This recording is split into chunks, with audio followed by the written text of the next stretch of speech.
Appalachia, a word that evokes a whole passel of reactions. Everything from the beauty of a mountain top to trailer parks, drugs, and about everything in between. The Appalachian Mountains are indeed the oldest mountains in the world. They once towered 30,000 feet into the air. They stretch from eastern Canada through 14 states all the way to Louisiana. Folks that live in these mountains have faced an unending number of tragic and just plain odd happenings that cry out for the telling. Hello, I'm Larry Bentley, and I was born and raised in these very mountains by a family who themselves were born and raised and lived for generations in the heart of the Appalachian Mountains.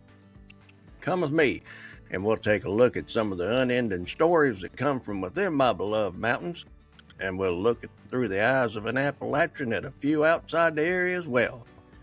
Welcome to Season 5 of Appalachian Murder, Mystery, and Legend.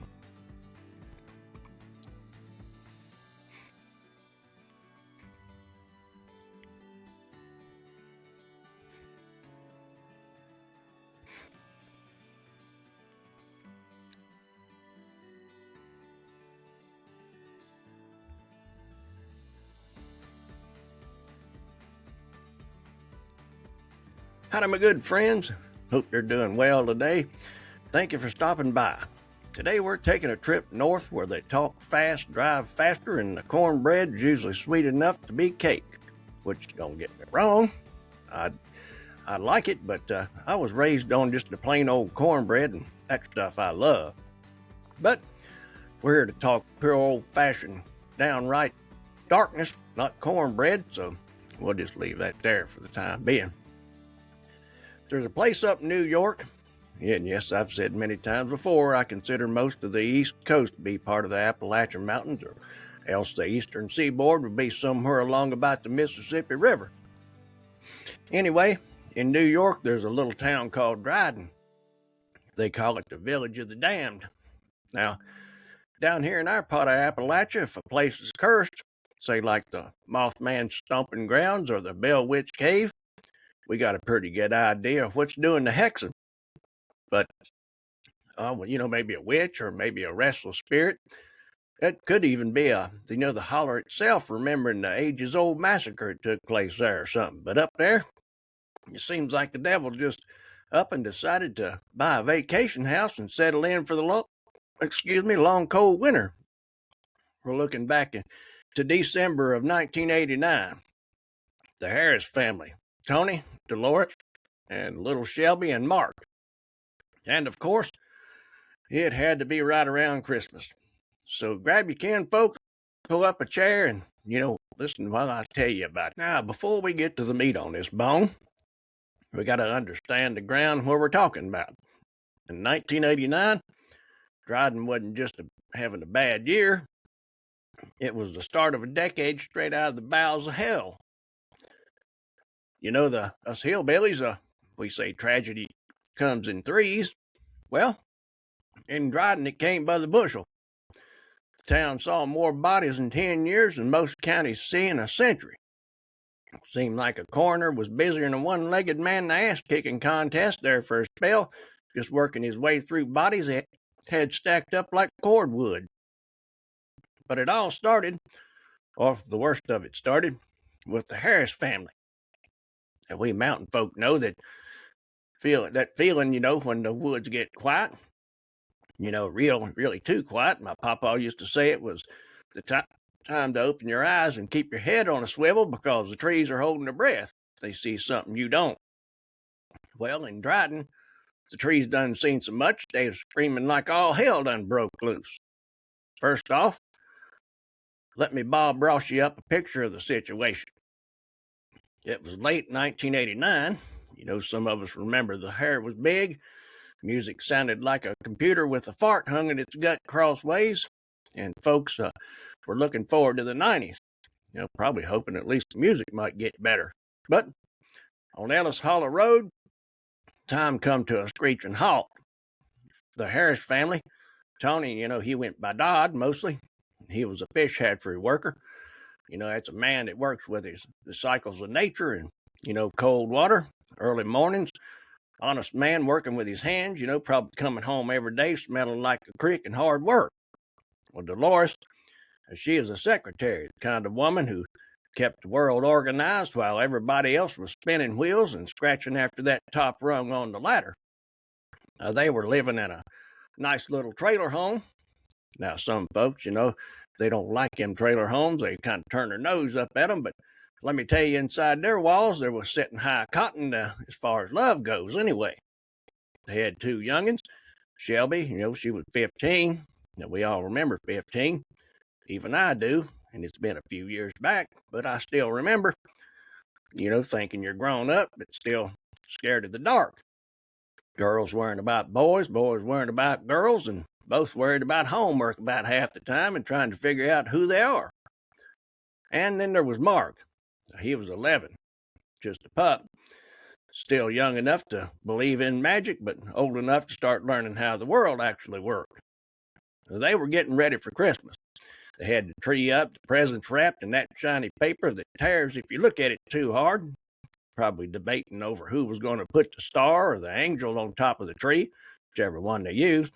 Just regular folks, going about their business and trying to stay warm in the cold New York wintertime. Now, they didn't have no enemies that they knew of. They weren't running moonshine across state lines or cheating at poker down at the social club. They were just making a living. But that's the thing about a predator. A wolf don't give a rip if a sheep's nice or not. A wolf just sees dinner. And in December of '89, a two-legged wolf was prowling around Ellis Hollow Road. He's a creature without a sliver of empathy for anything or anybody, and with a pretty empty soul to start with. Folks, this is where the sugar turns to shit. If you're eating your supper, you might want to lay the plate down. Maybe go pull a strong hook off that jug you got hid away for medicinal purposes. It was the 22nd of December. Harris family came home. It's that New York damp cold, that gets in your bones and stays there till June, they say. They walk into the trailer, thinking about hot cocoa, TV shows, probably Family Matters or maybe Full House, but somebody was waiting. That somebody was a piece of dog squeeze named Michael Kinge. Now, Michael was a local boy, but he was about as right in the head as a football bat.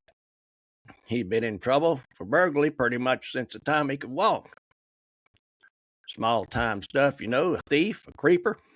But on that night, burglary, well, that just wasn't enough to scratch his itch. The wiring in his head must have got crossed up after it got wet or something and sparked a fire that just couldn't be put out. He pounced up out of the dark with a gun and caught the whole family on their heels. Now, he tied them all up. Tony, Dolores, Shelby, and Mark. It's dadgum terror, I tell you. I can't even imagine it. Looking at your daddy and the strongest man you know, the man who fixes a car, makes everything all right, and seeing that he can't do a blame thing to help you. That's darkness darker than a coal mine on a new moon night. Now, the numbnut wasn't there for money. If he was, he'd have just took it and, ran because there weren't no threat. No, he stayed. He wanted to watch folks' lights go out that night. He just stepped around, shot them all. Yeah, all four of them. Folks, we've seen meanness in the mountains. Now, we've heard stories of feuds that lasted 3 generations over nothing but a property line and a stolen hog.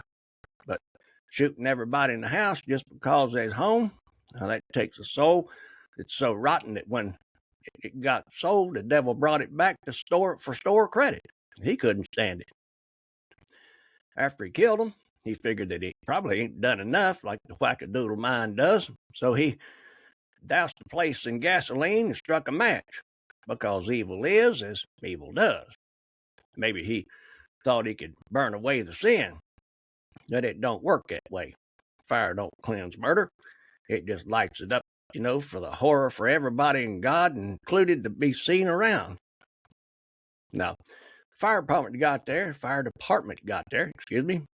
At first, amidst all the smoke and chaos, they think it's just a tragedy. A heater malfunction, maybe. Them trailers, they go up pretty fast, and we all know that. But then, once the smoke clears, they find bodies, and they see bullet wounds. And they realize that it weren't no accident. It was an outright slaughter. That's when the New York State Troopers stepped in. Now, these boys don't play, and then they started digging. Forensics back in 1989 wasn't what it is today. They didn't have all them fancy computers like you see on CSI show, where you punch in the evidence and the perp just pops up, the perp's picture, I guess, just pops up on the screen. Now, back then, they had good old-fashioned shoe leather, and here's where it gets weirder than a three-legged cat trying to bury a turd on a frozen pond. They found out that the Harris credit cards were being used after they were gone. As police were sifting through the ashes of the family's life, somebody was out Christmas shopping with the poor folks' money like a meth head Grinch. Now, you'd reckon a killer, would lay low. Maybe they'd bury the money in a jar and hide it in the root cellar, but not this turd flicker. That genius was straddling the line between arrogant and just plain old stupid. He was burning them credit cards up all over the local mall, the Pyramid Mall in Ithaca. He was buying sneakers, them expensive ones, jewelry, VCRs, buying Christmas presents, all the blood money. Imagine the gift at Christmas morning, you open it up, not knowing it was bought with the life of a 15-year-old girl and an 11-year-old brother along with her whole family. That just makes your skin crawl, don't it? And guess who was running the roads with him, dropping it like it was hot? It was his mother, Shirley Kinge. Now, I love my mama, God rest her soul. Now, she was a saint of a woman who could swing a wooden spoon with like a ninja sword. But if I told my mama I killed 4 people, come on, let's go take the credit cards out Christmas shopping, she'd have knocked me into next week, grabbed me by the face or whatever she could get a handful of, and marched my tweezer ass straight down to the sheriff's office and asked for the key and locked me away herself. But Shirley, well, the story goes that she was right there with him, driving the car, using the cards, picking out all the bounty that she could haul back home, too. The mother and son tag team, I reckon the family that slays together, well, they end up on a podcast together, and that's just for starters. The law finally tracked down the inbred crime syndicate. It took a few weeks running behind the shotgun blast of fraud that was taking place, and it was into February of 1990 by then. Now, the snow was deep on the ground when troopers traced them credit card transactions right to the Kinge's front stoop. Apparently, they were running around like a pack of wild wackadoodles, lighting them credit cards up like a Christmas tree. The geniuses wasn't even trying to hide it. Police do what they do. They get the warrant, they surround the Kinge home. It's early morning, cold, and everybody's breath is streaming in the air. And Michael, well, once the cop knock hit the front door, he knew the gig was up. But the slap nut wasn't going to go out with his hands up. He aimed to go down like a Clanton at the OK Corral, and he decided he was going to play cowboy. Now, the police kick in the door. He's waiting with a shotgun, and I guess in his vapor of a brain, he probably thought the best thing to do was to say to them police officers, say hello to my little friend. Now, it was sure enough a shootout. Gun smoke filling the house, screaming, blasting, drywall exploding, and great gnashing of teeth all squeezed in a cramped little hallway. You could probably, I guess, read a newspaper through the holes in his ass before he hit the floor. And when the smoke all cleared, Michael Kinge was finishing up his death twitches on the floor. He got sent straight downstairs to be Satan's little friend for what he did to the Harris family, especially little Mark and Shelby. Good riddance, I say. Heck, drag him out in the yard and let the buzzards feed before burying him face down so he can see where he's heading.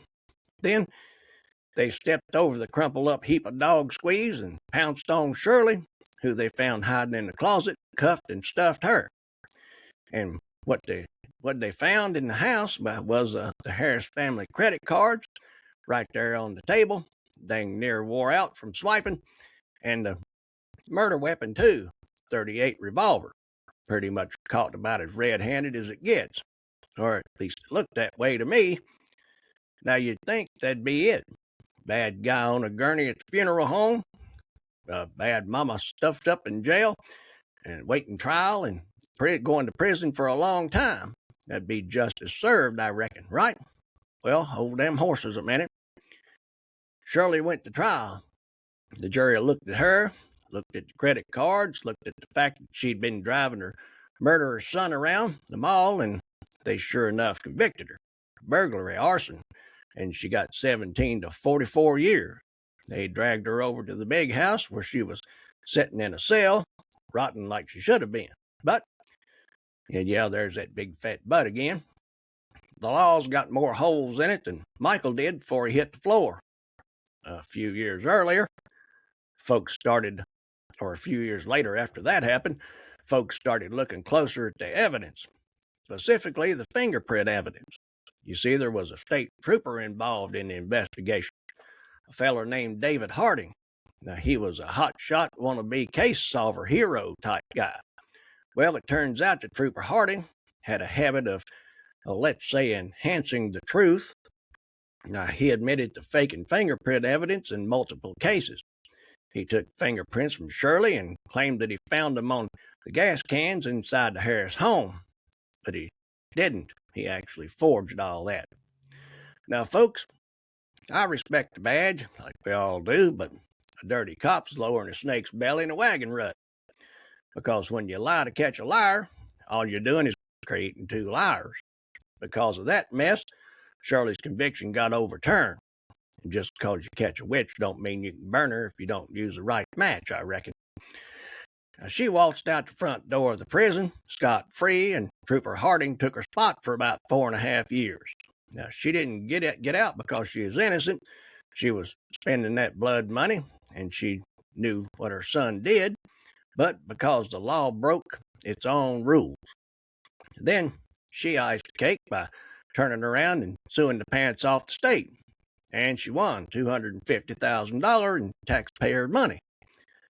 Being that she was right there with Michael while he did what he did, makes that taste a whole lot like a sandwich made from a contents straight out of a cat box. But folks, that's the way the cornbread crumbles when somebody tries to screw the system. The Harris family murders were just the beginning. In the 10 years after that, Dryden saw friends killing friends, suicides, fatal accidents, and it was like black cloud just parked over the town and refused to move. Today, they say if you drive through Dryden, New York, you best keep your doors locked. Don't pick up hitchhikers. Don't stop for gas if you can help it either. Between the Harris murders, the cheerleader murders, which is a whole other story for a whole other episode, and the whole mess of folks offing themselves, that ground up there has drunk way too much blood. Some folks say it's just bad luck or misleading the statistics. One said, or they say it's probably, maybe, I guess misreading the statistics. But looking at it through these old Appalachian eyes, I know haints when I see them. I know when it's bad land. I know when the soil's gone sour because it's been fed the wrong kind of fertilizer.